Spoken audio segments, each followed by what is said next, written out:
아마 여러분들이 어렸을 때 부모님들로부터 많이 들었던 이야기 중에 하나가 그런 이야기였을 겁니다. 야, 이놈아, 생각 좀 하고 살아라. 생각 좀 해라. 아마 여러분의 부모님들이 여러분을 보고 니는 생각이 있냐 없냐, 아마 이런 말씀들을 부모님들이 많이 하기도 하셨고 또 여러분들이 듣기도 하셨을 겁니다. 그러다가 이제 커서 여러분들이 어른이 되었습니다. 여러분들에게 자녀가 생겼습니다. 입장이 바뀌었죠. 입장이 바뀌고 나서 보니까 우리의 자녀들을 향해서 우리 부모님들이 했던 그 이야기를 똑같이 합니다. 생각 좀 하고 살아라. 너는 왜 그렇게 생각이 없냐? 이런 이야기를 우리가 종종 하기도 하죠. 아마 어른들 눈에 보기에는 어린 자녀들이 생각 없이 살아가는 것 같아 보이기도 합니다. 여러분, 지난 한 주간 여러분들이 사시면서 많은 생각들을 하셨죠. 아마 여러 가지 생각들 속에서 살아왔을 겁니다. 어떤 사람들은 생각이 너무 많습니다. 생각이 이것저것 생각하기 너무 많아서 골치가 아프고 그 생각 때문에 스트레스를 많이 받기도 하죠. 또 반면에 어떤 사람들을 보면 저 사람은 도대체 무슨 생각을 하고 살아갈까? 생각이 있는 사람인가 없는 사람인가? 이렇게 보이는 사람도 있습니다. 여러분, 사람은 생각하며 사는 존재라고 합니다. 우리가 인간을 표현을 할 때 호모 사피엔스라고 하는 말을 하지 않습니까? 이 호모 사피엔스라고 하는 말이 인간은 사유하는 존재, 곧 생각하는 존재, 이것을 인간으로 정의를 하고 있습니다. 그래서 이 말을 뒤집어서 다르게 생각해 보면 사람은 생각하는 존재인데 생각하지 않으면 뭐라는 겁니까? 생각하지 않으면 사람이 아니라는 거죠. 데카르트가 그런 얘기를 했어요. 나는 생각한다, 고로 존재한다. 생각을 하기 때문에 내가 존재를 한다는 거죠.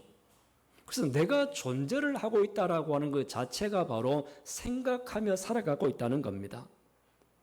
여러분, 철학에서 인간의 존재를 이야기할 때 사람이 생각하며 살아가는 것이 곧 인간 자체다, 인간 존재다라고 이야기를 해요. 반대로 아무 생각 없이 될 대로 되라고 하는 사람들은 철학자들의 눈에 보기에는 좀 사람이 덜 되거나 인간이 아니다, 이렇게 생각을 하는 겁니다. 이 서양 사람들뿐만 아니라 동양의 맹자도 그런 이야기를 합니다.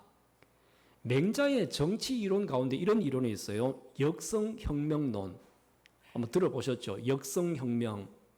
이게 어떤 말이냐 하면 혁명을 일으켜서 군주를 바꿀 수 있다라고 하는 이론이거든요. 근데 원래 동양에서는 군주를 하늘과 같이 이렇게 모셔야 되는데 어떻게 군주를 바꿔요?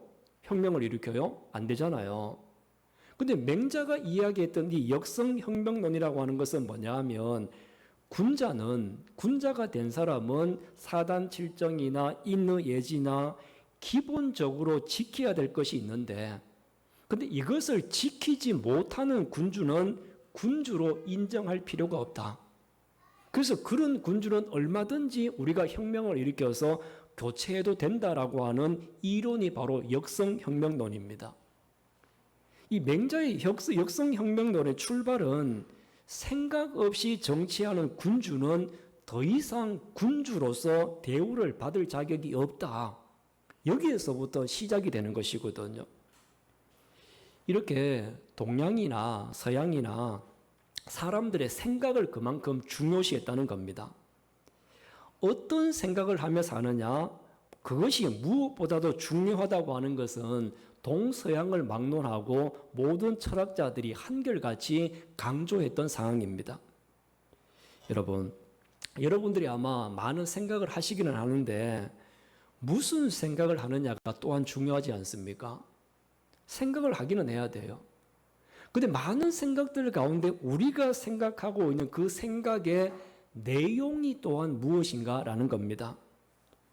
사기꾼들은 어떤 생각을 하겠어요? 사기꾼들이 생각하는 것은 어떻게 하면 사기를 쳐서 더 많은 돈을 갈취할 수 있을까? 그것만 생각합니다. 아니면 어떤 사람들은 어떻게 해야 내가 돈을 더 많이 벌 수 있을까? 거기에 모든 생각이 사로잡혀 있기도 합니다. 우리는 깊이 생각하고 또한 바르게 생각해야 됩니다. 그래야만이 우리는 바른 생각과 깊은 생각을 가지고 있을 때 사람답게 사는 성도가 될 줄로 믿습니다. 그럼 우리가 깊이 생각을 하고 또 바르게 생각을 해야 되는데요. 성경에서는 우리에게 무엇을 깊이 생각하라고 합니까? 오늘 성경을 다시 한번 읽어보도록 하겠습니다. 자, 1절 말씀을 같이 한번 읽어보겠습니다. 그러므로 함께 하늘의 부르심을 받은 거룩한 형제들아, 우리가 믿는 도리의 사도이시며 대제사장이신 예수를 깊이 생각하라. 아멘. 자, 오늘 성경에서는 무엇을 생각하라고 그래요? 예수님을 깊이 생각하라. 저와 여러분들이 깊이 생각해야 될 것은 다른 게 아니라 저와 여러분들이 성도이기 때문에 예수님을 깊이 생각해야 되는 것이 우리의 바른 자세인 줄로 믿습니다. 그런데 오늘 1절 말씀을 보면요, 예수님을 깊이 생각하기 전에 한 가지 전제가 있어요. 그 전제가 뭐냐 하면 누가 예수님을 깊이 생각하느냐인데요. 1절에 그렇게 되어 있어요. 함께 하늘의 부르심을 받은 거룩한 형제들. 하나님의 부르심을 받은 거룩한 형제들, 그들이 바로 예수님을 깊이 생각해야 될 존재들이고 사람이다라는 것입니다. 여러분, 그러면 여기에 하늘의 부르심을 받은 이 거룩한 형제들이 누굽니까? 여러분들이고 우리 모두입니다. 저와 여러분들이 바로 거룩함으로 하나님 앞에서 부르심을 받은 사람들이고 거룩한 형제들이라는 것이죠. 근데 우리가 거룩하다라고 하는 이야기를 할 때 이 거룩하다라고 하는 보편적인 뜻은 뭐냐 하면 구별이 된다는 것이거든요. 성경에 우리 구약 성경에 구약에 거룩이 많이 나오는데 그 거룩의 원래의 뜻이 구별한다라고 하는 의미입니다. 저와 여러분들이 하나님의 부름을 받았으면 세상 사람들과는 이제 구분이 된 겁니다. 구별이 되어졌기 때문에 거룩한 것이죠. 알곡하고 죽종이를 그냥 놔두는 게 아니라 구별을 하지 않습니까? 그러면 알곡과 죽종이가 구별되는 것처럼 저와 여러분들도 세상에서 구별한 성도들이라는 겁니다. 이렇게 우리는 거룩한 형제, 구별된 형제인 우리는 생각도 거룩하고 생각도 구별이 되어야 될 줄로 믿습니다. 그러면 우리가 구별된 하나님의 자녀다운 생각을 해야 되겠죠. 구별된 사람답게. 그러면 구별된 사람다운 그 자녀다운 삶이 무엇이고 자녀다운 생각이 뭐냐 하면 오늘 성경에서 예수님을 깊이 생각하는 것이 구별된 성도가 구별되게 해야 될 생각이라고 말씀을 하고 있습니다. 여러분들은 구별된 하나님의 백성임을 믿으시죠? 여러분들 모두가 하나님의 자녀로 구별된 성도들이기 때문에 여러분들의 생각 속에는 무엇이 깊이 있어야 되느냐? 예수님을 생각하는 것이 깊이 있어야만이 거룩한 형제이고 거룩하게 구별된 성도라는 겁니다. 그러면 우리가요, 예수님을 깊이 생각하기 위해서는 어떻게 해야 됩니까? 예수님을 깊이 생각하기 위해서 바로 우리가 무엇을 조건을 깔아야 되느냐 하면 예수님을 알아야 됩니다. 예수님이 누구신지, 예수님이 어떤 분이신지 그분을 알아야만이 우리가 더 깊이 생각하고 그분의 생각과 그분의 마음들을 우리 마음속에도 옮겨오지 않겠습니까? 여러분들이 성경을 읽기도 하고 또 주일을 오셔서 설교 말씀을 듣기도 합니다. 그러면 성경을 읽고 설교를 듣는 이유가 다른 이유가 아니라 예수님이 어떤 분이신지를 알고 성경에서 우리에게 무슨 말씀을 하시는지를 듣기 위해서 여기에 있고 또한 설교를 듣는 것이거든요. 그런데 우리가 성경을 읽고 설교를 많이 들으면 좋을 텐데, 그런데 요즘 사람들이 다들 바빠요. 여러분들 성경 읽을 시간이 있어요, 없어요? 물론 이제 성경 열심히 읽은 분이 있긴 하시는데, 근데 많은 분들은 성경을 열심히 읽을 시간이 없어요. 너무 바빠요.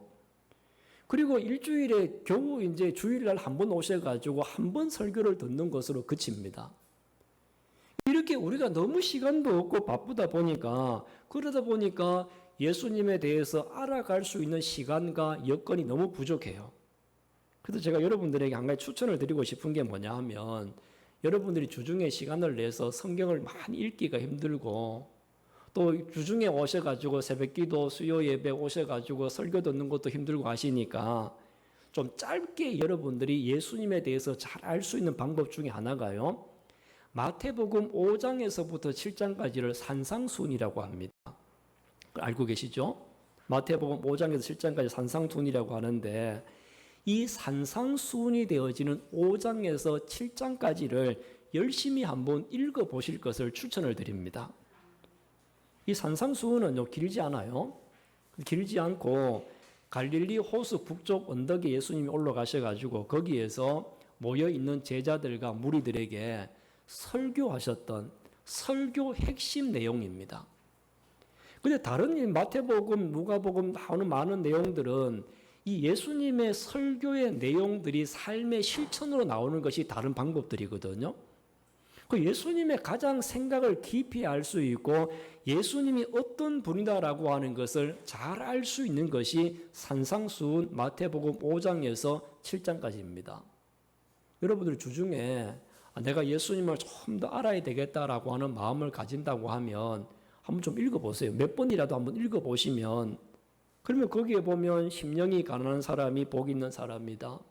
형제에게 노하지 말라. 원수를 사랑하라. 구제할 때는 외식하지 말라. 기도할 때는 이렇게 기도해라. 비판하지 말라. 좁은 문으로 들어가라. 여러분들이 예수님하고 또 생각이 나면 머리에 떠오르는 모든 가르침이 어디에 있느냐 하면 전부 이 산상수훈에 있어요. 여러분들이 예수님 하면 떠오르는 단순한 생각들이 어떤 게 있습니까? 원수를 사랑해라. 좁은 문으로 들어가라.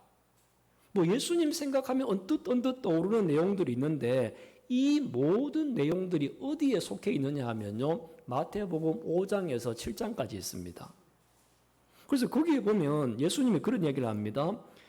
이 원래 율법 경전에는 누가 나에게 잘못을 하면 이는 이로 근데 예수님의 생각은 좀 달랐죠.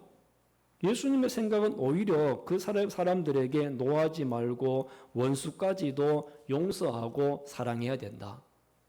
예수님은 좀 다른 생각을 가지셨고 다르게 사람들을 가르치셨거든요. 그렇기 때문에 우리가 산상수훈에 나타난 예수님을 잘 알고 생각을 해보면 우리도 예수님과 같이 생각할 수가 있고 또 그 예수님을 알게 되어지면 예수님의 생각이 우리 생각 속으로 스며드는 역사가 일어나게 될 줄로 믿습니다. 그러면 예수님과 같이 우리도 다르게 생각할 수가 있고 다른 선택을 할 수가 있는 것입니다. 이번 주에 꼭 한번 여러분들이 시간을 내고 마음을 들여서 적어도 한 5번 정도는 한번 읽어보십시오. 그러면 우리는 예수님에 대해서 더 깊이 알아가는 시간이 되어질 줄로 믿습니다. 그리고 우리가 예수님을 이렇게 알고 나면요, 예수님에 대해서 깊이 생각할 수가 있어요. 아, 예수님 이런 분이구나. 그러면 우리가 또 한 번 더 생각해 볼 수 있는 게 뭐냐면요, 예수님이 이런 분이구나라고 하는 것을 알게 되어지면 그러면 우리도 예수님처럼 살아야지. 예수님의 생각이 내 생각 속에 스며들어왔으니까 나도 예수님처럼 생각하고 예수님처럼 살아야지. 그런 마음이 드는 겁니다. 예수님을 알아야 된다는 거죠. 그리고 예수님을 깊이 생각하고 예수님처럼 살기 위해서 우리가 오래전부터 던졌던 질문 하나가 있습니다. 그 질문이 뭐냐 하면 예수님이라면 어떻게 하실까? 예수님이라면 어떻게 하실까? 이 질문이 언제 시작이 되어졌느냐 하면 1896년에 미국에서 목회를 하셨던 찰스 셸돈이라고 하는 목사님이 책을 썼어요. 소설을 썼습니다. 그 소설책 제목이 뭐냐 하면 예수님이라면 어떻게 할 것인가 라고 하는 것이 소설책이었어요. 그런데 이 질문을 많은 사람들이 보게 되어졌고 이 질문을 통해서 많은 사람들의 생각이 바뀌었습니다. 아마 여러분들도 이 책을 읽어본 분들은 별로 없을 겁니다. 저도 이 대학교 다닐 때 이 책을 읽어보고 나중에도 몇 번을 펼쳐를 보긴 했었는데 책도 좀 두껍기도 하고 글자도 옛날 책이라고 찰기도 하고 읽기도 힘들어요.